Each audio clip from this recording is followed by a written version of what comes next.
Nous voilà au milieu de deux périodes. Oui, car j'ai eu l'idée d'utiliser le silence pour juxtaposer des événements.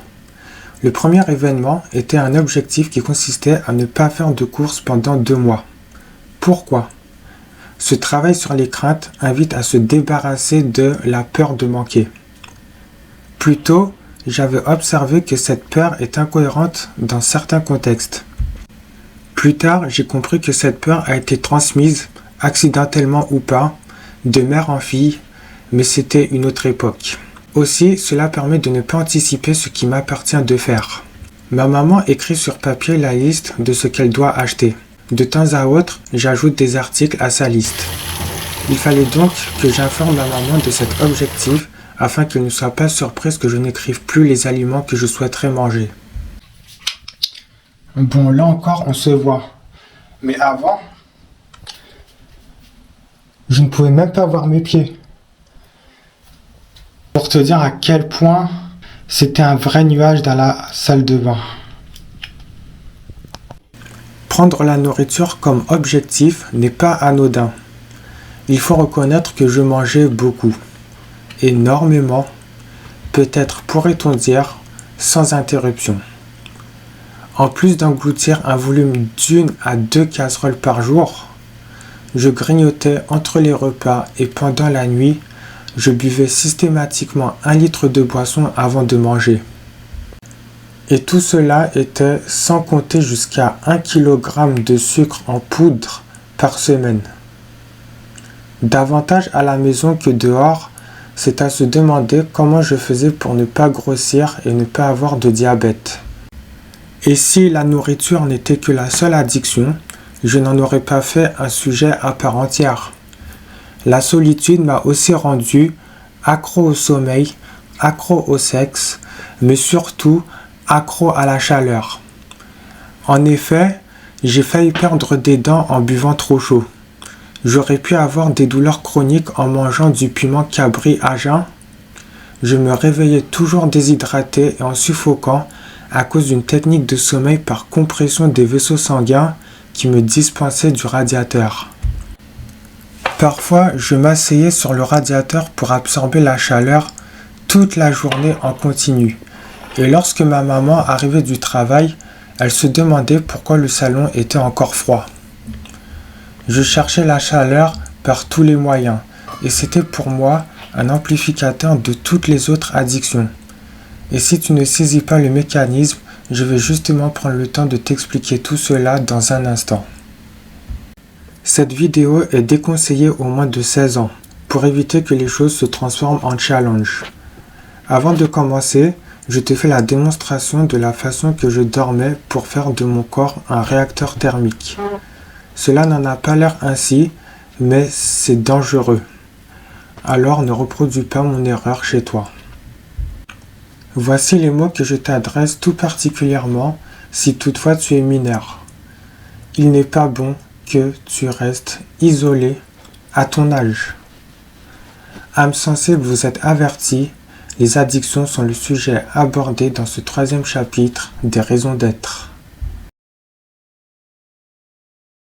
Il y a des sujets que je n'aurais jamais souhaité engager, mais ils sont les clés de mes agissements. Ce trousseau de clés répond à la question « Pourquoi voyager aussi longtemps ?»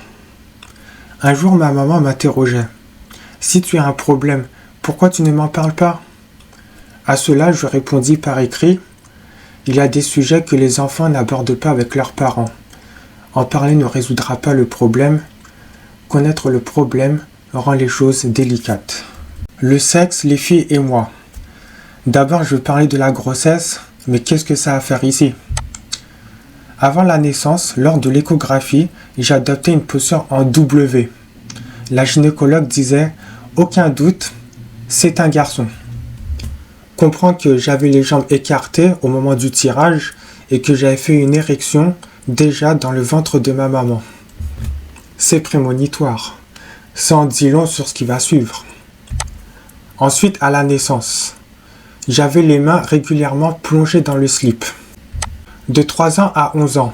Vers 3 ans, dans ma tête, j'élisais toujours une fille comme référence dans la cour de récréation à la maternelle. Vers 5 ans, j'avais dit à ma grand-mère « Je suis amoureux de ma cousine ». Ça avait créé l'hilarité, on n'a pas relevé. Avant 7 ans, j'avais fait une fellation avec un cousin. C'était apparemment pour m'amuser.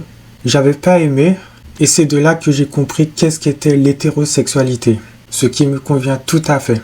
Entre 9 ans et 11 ans, enfin avant d'être au collège, je cherchais à me mettre en couple. Bon, si le moi de 11 ans était face à moi aujourd'hui, je lui aurais dit mais qu'est-ce qui t'arrive? Parce que maintenant ce n'est franchement pas au centre de mes préoccupations. À 13 ans, je m'étais promis de ne jamais me marier et c'est aussi à 13 ans que j'ai découvert la pornographie. Dans la famille, c'est un sujet tabou, personne ne m'en avait parlé, je n'ai pas vu de publicité à ce propos. C'est vraiment une démarche qui vient de moi aussitôt que j'ai eu un ordinateur. À 15 ans, je me prenais en photo avec l'apparence d'une femme. Je jouais le rôle de drag queen. Bon, c'est un mot un peu fort parce que c'est moins prononcé que des drag queens, mais enfin, t'as compris l'idée. La supercherie ne fonctionne plus. C'est-à-dire qu'à un moment, je comprenais bien que la personne qui était prise en photo était moi. Donc voilà pourquoi la supercherie ne fonctionne plus. Et c'est pour ça que je me suis mis à collectionner de façon industrielle des photos par centaines.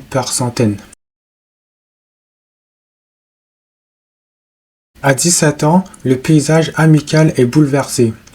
Après avoir passé 10 ans dans la même classe avec mon ami d'enfance, le temps était venu d'être dans 2 classes différentes, puis dans 2 écoles différentes. C'est aussi à 17 ans que j'ai eu pour la première fois une fille comme amie. Quelques mois plus tôt, toujours à 17 ans, j'avais commis un viol incestueux. Je pensais qu'il fallait que je substitue mon papa et qu'il ne fallait que je vive exclusivement de sexe. Cela s'explique par le fait que j'étais plus mis à l'écart qu'intégré envers les personnes de ma génération. Comme dit précédemment, mon paysage amical a été bouleversé. Ma maman ne me laissait rien faire, ou bien je faisais des choses, elle défaisait tout ce que je faisais pour qu'elle refasse elle. Une fois, je me souviens, dans un centre commercial, une fille de même pas 8 ans me regardait avec insistance et elle disait « Ah, déjà à cet âge-là, elle commence déjà à draguer ». Exploitons la frise. Plus tôt, entre 3 et 11 ans, je voulais revoir une fois mon papa. Ma maman ne s'y opposait pas. Seulement, elle m'avait dit « Tu peux aller chez lui, mais sache que tu ne reviendras plus jamais à la maison ». Je ne sais pas si tu connais, il existe des pièces spécialement conçues pour ce genre de cas sous la tutelle du tribunal de grande instance des affaires familiales, qui permet aux parents de visiter leur enfant. Mon papa avait l'occasion de me voir 2 fois, mais c'était déjà trop tard. J'avais eu le temps d'apprendre à le détester, à perdre définitivement l'envie de le revoir. Alors, je me mettais à m'agiter partout, à le frapper, à pleurer. Aujourd'hui, si je ne regrette toujours pas ce choix qui, inutile de le préciser, a plu à ma maman, c'est pour une seule raison. J'ai fait la rencontre de formidables personnes qui sont devenues des amis. Mais là encore, les choses n'étaient pas aussi simples. Encore entre 3 et 11 ans, ma maman disait du mal de ma grand-mère dans son dos. Innocent et influençable, je lui répondais en chuchotant, ce qui revient à dire que la médisance faisait partie de mon éducation. Plus tard, entre 19 et 23 ans, j'avais accepté que mon amie réunionnaise vienne à la maison pour un soir. Et elle n'était pas venue seule, elle était venue avec un pote. J'ai demandé l'autorisation à ma maman si elle pouvait venir accompagner. Elle a accepté. Comme c'était nuit, elle a laissé entrer dans la maison un inconnu qu'elle n'a jamais vu de toute sa vie. L'année d'après, ma maman me disait « Tu sais ton amie qui est venue avec son pote, elle a mis le salon en désordre. » Et puis elle ne s'est pas contentée que de ça puisque j'ai cru apercevoir du sperme aussi par terre. Je connais mon amie et sa droiture. Je peux t'assurer qu'elle ne ferait jamais une chose pareille. En d'autres termes, ma maman a essayé de salir son image pour que je m'éloigne de mon amie et que je me rapproche d'elle. Ceci est notamment dû au fait que mon ami malgache, lorsqu'il était venu chez moi, n'a pas donné une appréciation positive d'elle à ma maman. Elle n'en est pas à son premier coup d'essai parce qu'au collège, j'avais un pote qui était le rival de mon ami d'enfance, sauf que j'ignorais ça. et ma maman s'était approprié ce que le rival avait dit sur mon ami d'enfance. Elle me l'avait répété et ce coup-là, je m'étais éloigné de mon ami d'enfance. Au détour d'une conversation, lorsque je lui ai rappelé cette histoire, elle a démenti la moitié des faits. Entre 13 et 15 ans, je voulais faire une surprise à ma maman en organisant une journée avec un cousin. Seulement, il ne répondait plus.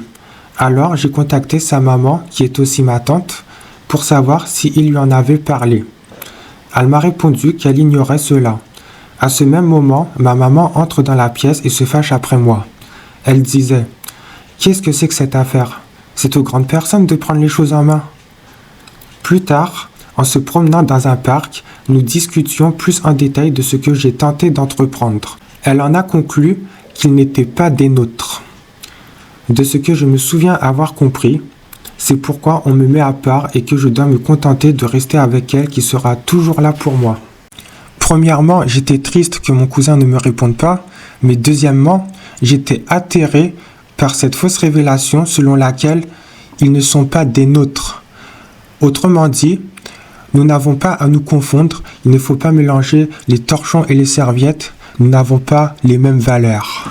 La réalité est que mon cousin avait tout simplement oublié. Aussi, à cet âge-là, je ne comprenais pas que c'était une personne réservée et très peu bavarde et je ne pouvais pas compter sur la maturité de ma maman pour en faire le discernement. Je conviens que ce schéma n'est pas facile à comprendre, alors nous allons l'analyser rapidement ensemble. Dans un premier temps, on constate que les flèches sont courbées. Il y a des intermédiaires. Exemple, je passe par ma maman pour aborder ma mamie. Ma maman reçoit une image de mon ami d'enfance par le biais de la version du rival. Dans un deuxième temps, on constate que les flèches sont droites. Il n'y a plus d'intermédiaire. Cela assainit les relations, leur donne plus d'intimité et les flux sont plus dynamiques. Je suis en mesure de gérer une relation en autonomie. En plus de cela, je prends le soin de les sécuriser.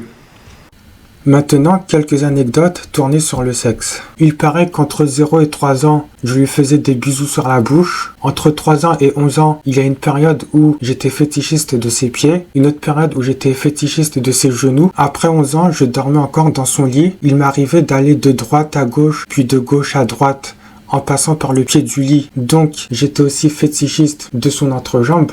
Étonnamment, elle me faisait des réflexions uniquement quand elle jugeait que ça allait trop loin. Autrement, elle ne disait rien. Enfin rien, si, elle disait quelque chose. Mais de mon point de vue d'enfant, ça avait plutôt l'air de l'amuser. Dernière anecdote avant le viol incestueux, l'île de la tentation. Si tu ne sais pas ce que c'est un télécrochet diffusé après 22h à la télévision. Les candidats sont des couples. Les hommes vont sur l'île des femmes, les femmes vont sur l'île des hommes. Le but du jeu et de rester fidèle jusqu'au bout. Ma maman voulait absolument que je regarde cette émission avec elle. Et je me souviens lui avoir dit « Mais c'est interdit au moins de 10 ans, parce que j'en avais 9. » Et elle me répondait « Oh, à 6 mois après, t'auras 10 ans. Allez, regarde, c'est marrant. » Mets-toi dans la tête d'un enfant de 9 ans qui ne vit qu'avec sa maman et qui regarde ce genre d'émission. Il va insidieusement associer la séparation et le comique. Un jour, alors qu'elle n'avait pas mis de slip, elle était assise les jambes écartées. Et puis pendant 10 secondes, on s'était regardé l'un face à l'autre. D'habitude, le peu de fois que je la fixais du regard, elle disait « Mais pourquoi tu me regardes comme ça ?» Et là, silence radio. C'est comme ça que j'en ai conclu que mes convictions étaient bonnes. Je dormais dans son lit jusqu'à l'âge de 17 ans. C'est pourquoi il était facile pour moi de me glisser sous les couettes. Ce fut la seule fois que j'ai eu une relation sexuelle. Pour terminer avec cet épisode, le peu de fois où je n'étais pas timide et que je disais aux autres que ma maman me couvrait trop, on me répondait toujours la même chose. Mais c'est normal, c'est ta maman, tu es son seul enfant, c'est normal qu'elle te gâte. Oui, alors dans ce cas-là, tout est normal. Bref, n'entrons pas dans les détails du crime que j'ai commis. J'étais incompris et influençable au point de ne plus discerner ce qui est acceptable et ce qui ne l'est pas. 2 ans plus tard, j'ai eu la réunionnaise comme amie. Avec la chrétienne, ça me faisait à ce moment-là 2 amies qui étaient des filles. Entre 17 ans et 19 ans, j'avais tendance à faire des attouchements dans les transports en commun avec la petite sœur de l'ami d'enfance et avec une cousine. C'est pourquoi j'ai écrit que les relations avec les filles, donc la chrétienne et la réunionnaise, m'ont aidé à respecter et considérer la gente féminine. J'ai peu à peu dissocié le corps de la femme et le sexe. Seule la représentation de la femme m'attire. Tu vois, à cet âge-là, la pression sociale te dit « tu es jeune, tu es beau, tu peux avoir une relation amoureuse ». Donc forcément, quand tu entends plusieurs fois ce même genre de discours, tu te mets un peu en question. Et quand j'ai pris du recul par rapport à ça, j'ai compris qu'en fait, je me masturbe pour invoquer la présence d'une femme. Mais dès le moment qu'une femme est là, eh bien pour moi, plus besoin de sexe. Donc pour moi, il est inconcevable que la femme en chair et en os et le sexe soient compatibles. Seulement, l'habitude de se toucher devant des écrans était bien ancrée dans mon quotidien. Je pouvais aisément passer 2 heures, 3 heures d'affilée, au point même de faire une paralysée et un malaise en même temps dans la chambre. Aussi, il m'arrivait d'adopter des positions qui bousillaient littéralement le dos et les genoux. Je te montre une photo de vacances en camping où je pouvais écrire dans ma transpiration. 23 ans. Alors ce moment est un de ceux qui m'ont le plus marqué lorsque l'ami de la chrétienne me donne rendez-vous et me corrige à propos des captures d'écran. J'avais collectionné à ce moment-là près de 120 000 photos en 10 ans, soit environ 1000 photos par mois. Il est sûr qu'à ce niveau-là, j'avais besoin d'une personne pour me comprendre. Entre 23 ans et 25 ans, les 2 amitiés que j'ai mentionnées précédemment ont été rompues. Pour combler ce vide, je me suis mis à payer des prestations sexuelles en ligne sur un site de sexcam. En fait, les chagrins étaient si forts que je ressentais le besoin de voyager.